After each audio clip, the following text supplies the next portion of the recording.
Kamusta mga kababayan kong job seekers at naghahanap ng opportunities papunta dito sa Canada? Salamat sa Diyos at meron na naman tayong isang mabuting pagkakataon na magkita-kita namang muli at dalangin ko pong parati sa Diyos na sana kayo ay laging nasa mabuting kalagayan. At dun po sa mga bago pa lang sa akin channel, ang mga pinag-uusapan po namin dito is patungkol sa mga tips, informations, opportunities at buhay dito sa Canada. So please don't forget to subscribe or i-follow nyo po ako dito sa aking Facebook page. At ngayong araw na ito ay ganito lang po kasimple ang ituturo ko sa inyong technique kung papaano kayo makakapag-apply dito sa Canada just by simply doing this. Copy and paste technique. Yun lang po ang ating gagawin. Magka-copy at ipe-paste lang po natin yung paraan ng ating pag-apply. Kaya sundan nyo po akong mabuti para hindi nyo po mapalampas at wala kayong ma-miss out na instruction na aking sasabihin sa inyo. Kasi pag minsan, yan po yung nagiging problema. Oo nga po, nagtatanong kayo ng how to apply po. Tapos ibibigay ko po sa inyo yung link kung saan po kayo mag-a-apply. Pero may mangyayaring follow-up question po na ibinigay nga yung link. Hindi nyo naman alam kung paano kayo magna-navigate at mag-a-apply. Kaya sundan nyo po ako mabuti mga kababayan para hindi po tayo paulit-ulit at hindi nyo po ma-miss out yung instruction na aking sasabihin sa inyo. So, let's get on with it mga kababayan at sundan nyo po ako mabuti dito sa aking instruction na aking sasabihin sa inyo. Now, papaano po ba yung technique na mag-copy and paste lang ng pag-a-apply? So, ngayon, doon sa mga kababayan natin na naghahanap ng mga legit na agencies dyan po sa Pilipinas, mag-check po kayo sa DMW na website. At gumawa na po ako ng video patungkol dyan kung papaano nyo po i-navigate yung DMW na website. So, ilalagay ko na lang po yung thumbnail. At kung kayo po ay nanonood sa isa kong plataforma, ilalagay ko po yung link para ma-check nyo po doon kung papaano po yung instruction na sinabi ko doon sa video yon kung papaano mag-apply. So, DMW website is the way to go, mga kababayan. Hindi po Facebook page kundi yung kanilang mismong website ang inyong pupuntahan para malaman nyo po na legit. Kasi pag minsan, marami pong lumalabas sa Facebook ngayon na hindi po yun yung legitimate na website or legitimate na Facebook page. Kaya the way to go, punta po kayo sa mismong website ng dmw.gov.ph and then dun po kayo maghanap ng mga legit na agency. Or kung Facebook page talaga ang gusto nyong puntahan, ganito po mga kababayan ituturo ko po sa inyo kung papaano po maghanap ng legit na Facebook page. Although gumawa na rin po ako dyan ng video patungkol dyan. At ilalagay ko na lang po yung thumbnail or yung link kung nanonood po kayo doon sa isa kong social media na platform para masundan nyo po mga kababayan yung instruction na sinabi ko po doon sa video yon. So, eto po. Kung halimbawa po, pupunta po tayo sa Facebook at maghahanap po tayo ng legit na agency. So, isa-search po natin. Ilagay natin sa search. Ito, meron na akong mga nakahanda dito Katulad po ng Mercan. Mercan Canada Employment Philippines Inc. Punta po tayo dyan. And, ma-verify nyo po na legit ito. Makikita nyo po dito, ang dami po nilang followers. 675,000 na followers. I-highlight natin yan mga kababayan. 675,000 followers and dumadami pa po yan day by day. Anything that is less than 675,000 na followers, hindi po yan yung legit na website. At makikita nyo naman po dito mga kabayan, meron din po silang advisory na fraud advisory na nakalagay. Nakalagay po doon sa featured nila mismo, wala kayong babayaran. Kaya doon po sa mga nagsasabi sa akin na meron daw pong babayaran doon sa seminar or training or kung ano man yan, wala po wala po kayong babayaran mga kabayan.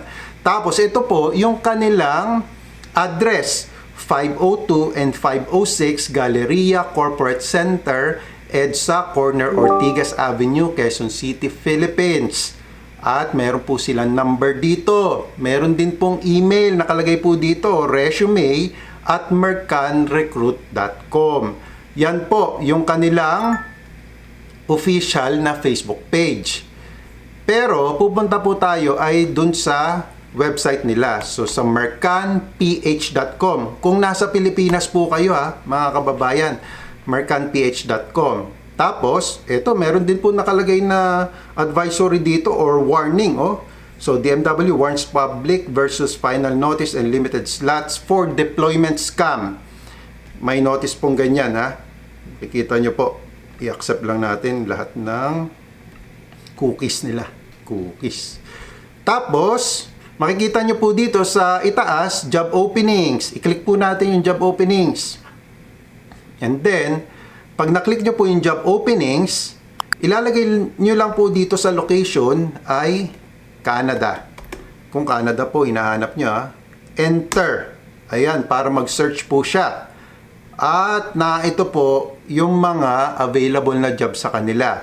Like millwrights, industrial mechanics, trailer truck long haul drivers, parts person, cook, chef, long haul trailer truck driver. Pagpalagay po na halimbawa, ito po yung apply natin, cook or chef. I-click po natin yan. Para makita po natin yung mga qualifications at yung instruction nila. Ayan po yung qualification nila. So, male or female, 2 years minimum ongoing experience as cook in a casual dine-in, semi or fine dine-in restaurants, preferably with knowledge in international cuisines. Secondary graduate lang po. Ibig sabihin po na secondary, high school graduate, pwede kang mag-apply. Good communication skills, wala pong IELTS. Ibig sabihin kasi good communication skills lang po And fit to work. Tapos, naandito po yung instructions kung saan po kayo mag-apply. For interested and qualified applicants, you may send your detailed resume to, ito po yung kanilang email, fss@mercanrecruit.com. Now, dito na po papasok yung ating technique na i-copy and paste yung pag-apply. So, i-highlight po natin ito. And then, i-right click po natin, i-copy po natin, copy, and pupunta po tayo doon sa ating email account, sarili po nating email account. Dito po may inihanda na po kasi ako na pag-apply, yung paraan ng pag-apply. Meron po ako ditong application letter or cover letter na tinatawag, but this is just an example. Meron po akong ginawang video patungkol sa kung paano po kayo gumawa ng cover letter. Panoorin nyo po yung video yon para malaman nyo po kung paano mag-formulate ng cover letter. And then dito po natin ipe-paste yung kinapi natin na email address dun sa to. Ayan po paste. Ayan. So, na-paste na po natin yung email nila kung saan ipapadala po natin or isasend natin yung ating resume. And doon po sa ilalim nun, don't forget, ilagay nyo po yung position that you are applying for. Kung halimbawa, cook. So, ilalagay nyo po dito is applying, i-highlight po natin, applying for cook position. So, yun po yung ilalagay natin, applying for cook. And, i-formulate nyo na po yung inyong cover letter dito. Tapos, i-click nyo po itong attach files. Huwag nyo pong kakalimutan na mag-attach ng inyong files. So, attach files from computer. Kaya po, ito po yung advantage pagka kayo po ay gagamit ng computer sa inyong pag-apply. Kasi hindi ko po alam kung cellphone ang gamit nyo, kung makakapag-attach po kayo ng file. Kasi malamang ang may attach yung file doon ay picture. Mas maganda po in PDF or Word format po yung inyong i-attach na resume. Tapos, I-attach nyo lang po dito yung inyong resume. So, i-attach po natin yung ating resume. Sample lang po ito mga kabayan ha. Para lang po malaman nyo kung paano kayo mag-a-attach ng resume. Huwag nyo pong kakalimutan ito. Kasi baka mamaya po, nakapag-send na po kayo ng inyong email application, wala naman pong naka-attach na resume. So, wala po silang marireview na resume ninyo. Although meron po kayong cover letter. So, ganun lang po kasimple. Yung pagka-copy and paste ng inyong pag-apply. Mag-sample pa po tayo ng iba, mga kabayan ha. So yan po sa Mercan, kung halimbawa mag-a-apply po kayo for this kanilang opportunity na open sa ngayon. Hanap po tayo ng iba pang legit na pwede nyo pag-applyan. For example po, itong isa namang agency na First Dynamic Personnel Resources Inc. Click po natin yan. At yung kanila pong followers is 436,000 followers. At meron din po sila ditong babala, mga kabayan. Tingnan nyo po ito ha. Notice to the public Facebook page warnings. I-click po natin yan. Para malaman nyo po itong mga nagpapanggap na ito. Nakita nyo po, ang dami. Ang dami mga kababayan na gumagaya dito sa agency na ito. Kaya nga po, meron silang notice to the public na makikita nyo dito. Oh, ang daming nangungopya eh. Oh, merong 10,000 followers. Ba, dami din eh, no? May 31 followers lang, 7 followers lang, 1.1 followers. Eh, pag nakita nyo po, napakakunti naman ng followers nila, eh, hindi po sila yung legit na pag-a-applyan nyo na agency. Nagpapanggap po yun. Ito po, for example, i-click po natin itong hiring now in Canada sa kanila. Itong heavy duty truck mechanic. Dito po kayo mag-i-email. Ayan po, oh. Kung mag-a-apply po kayo, i-highlight nyo po yan. Again, ika-copy, copy, and then, punta po tayo ulit do sa finormulate natin na email application or cover letter. I-close po natin itong isa, i-X ko po yun. Tapos, i-paste nyo po dito yung kanilang email address. And then, just the same, mag-a-attach po tayo ng ating resume. So, detailed resume po ang kailangan, lalo na kung nasa Pilipinas po tayo. So, ganyan po. Yan po yung kanilang email address. Now, punta pa po tayo dito sa isa pang legit na agency na akin nire-recommend sa iPAMS po. www.ipams. Automatic na po kasi sa akin lumalabas eh. ipams.com. Enter po natin yan. And then, check po natin yung mga jobs. Ganon din po ang pagsa-search ng jobs dito sa iPAMS. I-click lang po natin yung select country na drop-down list. At hanapin po natin yung bansang gusto nating applyan. For example, Canada. Click po natin yung Canada and then find jobs. At ito po yung kanilang mga available na jobs. Madami po mga kabayan, no? View more kung gusto niyo pa makita kung meron pa. Ayan. So mag-sample po tayo if we are a fast food supervisor. Click po natin yan. And ayan, makikita nyo po dito, oh. Register to apply. Dito naman po, sa kanila, magre-register po kayo para mag-apply. So, work experience, educational background, nandito po yung important points on making a good resume. Ang ganda nga po dito sa kanilang website eh. Kasi binibigyan pa po kayo ng mga tips kung papaano kayo makakapag-apply. I-close po natin yan. At dito po, required po ay registration. Hindi po copy and paste dito mga kababayan ha. Registration po. Magre-register po kayo. At meron po mga requirements dito na kailangan bago po kayo mag-apply. Nakalagay po dito, oh, meron po kayong mandatory pre-employment orientation seminar. Kung kayo naman po ay healthcare applicant, pwede nyo pong i-click ito. And then all other jobs, and then documents required. Tapos dito po ay magre-register po kayo, mga kababayan ha.